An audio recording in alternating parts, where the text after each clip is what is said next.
আকাশবাণী কলকাতা। স্থানীয় সংবাদ পড়ছি ধৃতি সেন শর্মা। বিশেষ খবর হলো, রাজ্যের চা পর্যটন নীতি নিয়ে অপপ্রচার চলেছে বলে মুখ্যমন্ত্রী মমতা ব্যানার্জি জানিয়েছেন। সাম্প্রতিক অকাল বৃষ্টি ও ডিভিসির ছাড়া জলে ক্ষতিগ্রস্ত কৃষকদের আর্থিক সাহায্য দেওয়ার সিদ্ধান্ত রাজ্য সরকারের। আলুর সহায়ক মূল্য ধার্য হয়েছে কুইন্টাল পিছু 900 টাকা।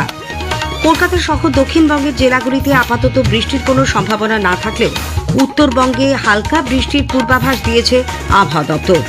রাজ্যে উচ্চ মাধ্যমিক পরীক্ষার দিনগুলিতে নিরবচ্ছিন্ন বিদ্যুৎ সরবরাহ সুনিশ্চিত করতে সব ধরনের ব্যবস্থা গ্রহণের নির্দেশ দিয়েছে সরকার। আজ শিব চতুর্দশী। সকাল থেকেই তারকেশ্বর, জলপেশ সহ বিভিন্ন শৈবতীর্থে অগণিত ভক্ত সমাগম। পূর্ব রেল আজ ও আগামীকাল হাওড়া তারকেশ্বরের মধ্যে বিশেষ ট্রেন চালানোর সিদ্ধান্ত নিয়েছে।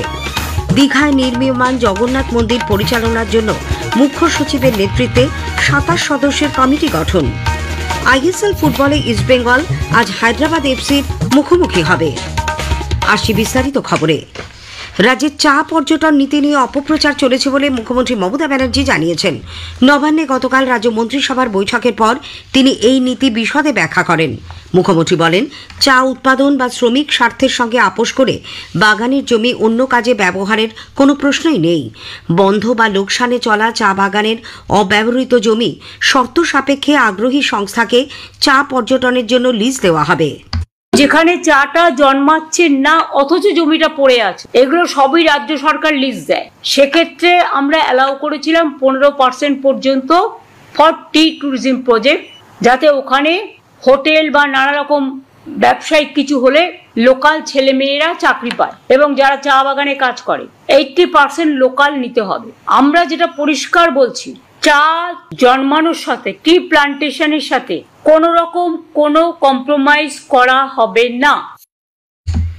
সাম্প্রতিক অকাল বৃষ্টি এবং ডিভিসির ছাড়া জলে ক্ষতিগ্রস্ত কৃষকদের পাশে দাঁড়াতে রাজ্য সরকার তাদের আর্থিক সাহায্য দেওয়ার সিদ্ধান্ত নিয়েছে।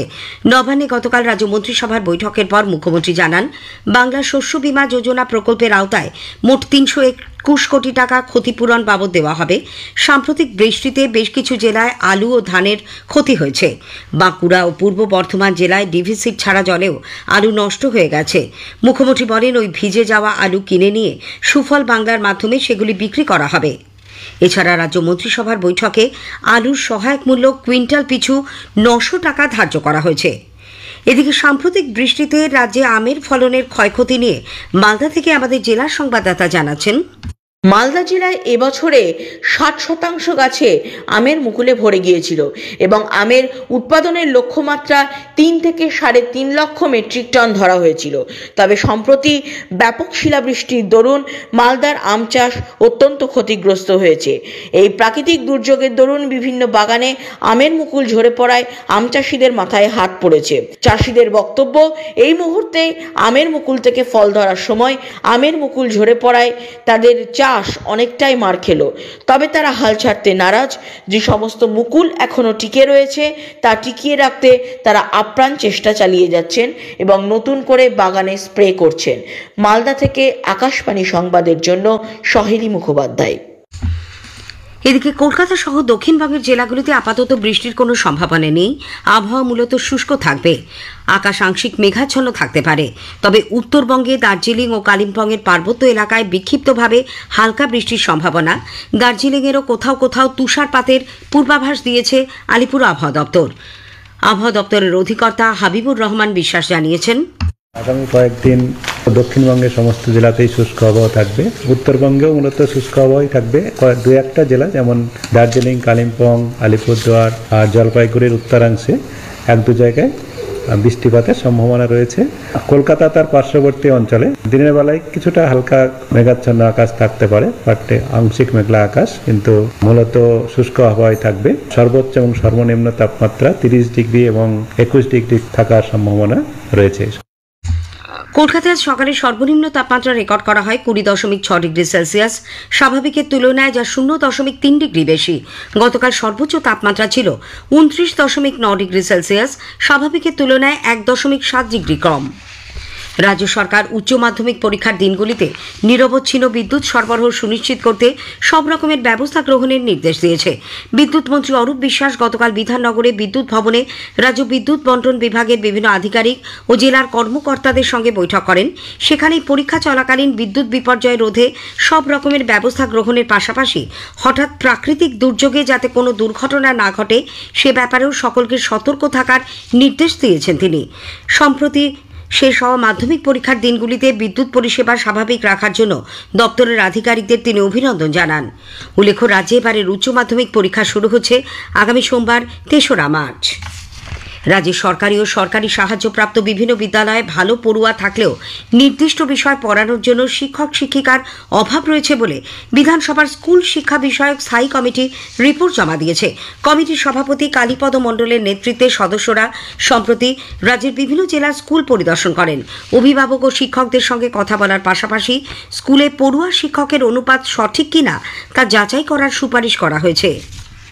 হাইকোর্টের নির্দেশে কোচবিহার পঞ্চানন বর্মা বিশ্ববিদ্যালয়ের রেজিস্ট্রার পদে ফের যোগদান করলেন আব্দুল কাদের সাফেলি।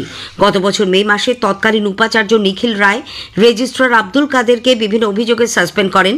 এরপরে সাসপেনশনের বিরুদ্ধে কলকাতা হাইকোর্টে দ্বারস্থ হন তিনি।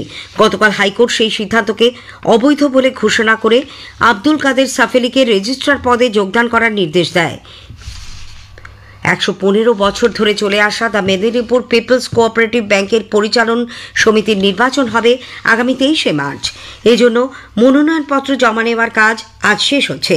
এদিকে নির্বাচনের মনোনয়নপত্র দাখিলকে কেন্দ্র করে তুমুল উত্তেজনা ছড়িয়েছে মেদিনীপুরে। তৃণমূল কংগ্রেস সমর্থিত প্রতিনিধি ব্যতীত বিরোধী দলের কোনো সমর্থক মনোনয়নপত্র তুলতে না পারায় ব্যাপক উত্তেজনার সৃষ্টি হয়েছে। স্থানীয় সংবাদ শুনছে আকাশবাণী কলকাতা কেন্দ্র থেকে। আজ শিব চতুর্দশী। সকাল থেকেই হুগলির তারকেশ্বর, জলপাইগুড়ির জল্পেশ সহ বিভিন্ন শৈবতীর্থে অগণিত ভক্ত সমাগম হয়েছে। পঞ্জিকা মতে সকাল ৯টা ৪২ পর চতুর্দশী তিথি পড়লেও ভোর থেকেই সুসজ্জিত মন্দিরগুলিতে শুরু হয়েছে বিশেষ পুজো পাঠ। পুণ্যার্থীরা উপবাসী থেকে রাতভর প্রহরে প্রহরে শিবের মাথায় জল ঢালবেন। তারকেশ্বরে এই উপলক্ষে প্রচুর ভক্ত বাঁক কাঁধে নিয়ে ভিড় করেছেন।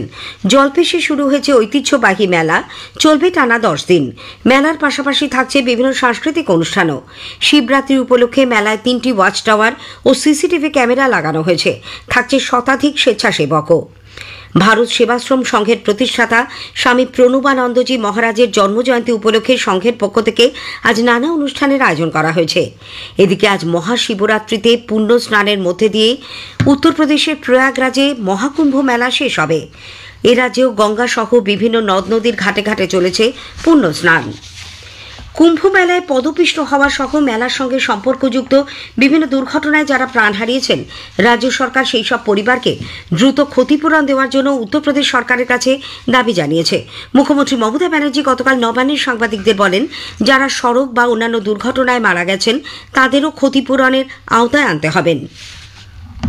যারা বলছেন ১৪৪ বছর পরে হচ্ছে, ২০১৪তেও হয়েছে, আমি যতটুকু শুনেছি। আমি যারা কুম্ভে স্নান করছে আমি কিচ্ছু বলবো না, তাদের প্রতি আমার সম্মান আছে। ১৪৪ বছর পরে আবার কুম্ভ হবে বা ১৪৪ বছর আগে এটা হয়েছে, আমি একটু অজ্ঞ আছি এ ব্যাপারে। যদি কেউ বিশিষ্ট মানুষ থাকেন, আমি তাদের কাছে অনুরোধ করব যে আপনারা একটু গবেষণা করে আমাদের জানাবেন সঠিক সত্যটা কি।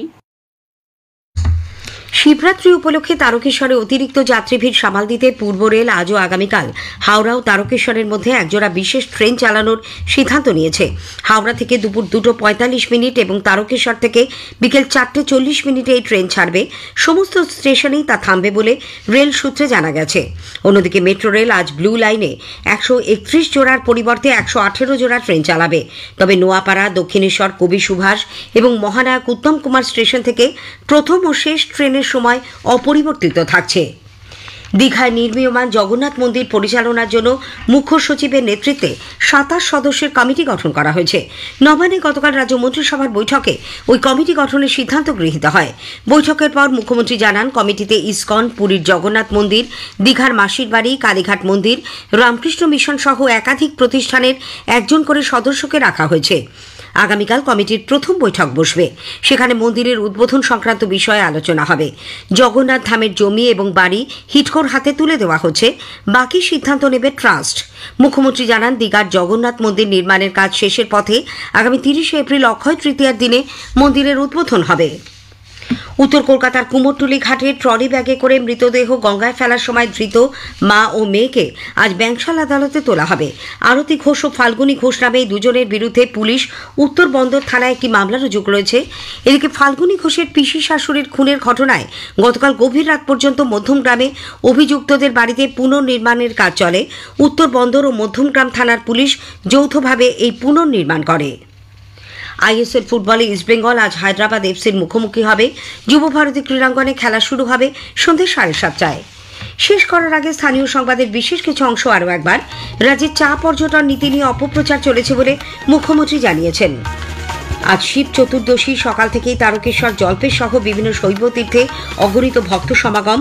পূর্ব রেল আজও আগামীকাল হাওড়া তারকেশ্বরের মধ্যে বিশেষ ট্রেন চালানোর সিদ্ধান্ত নিয়েছে। স্থানীয় সংবাদ শেষ হলো।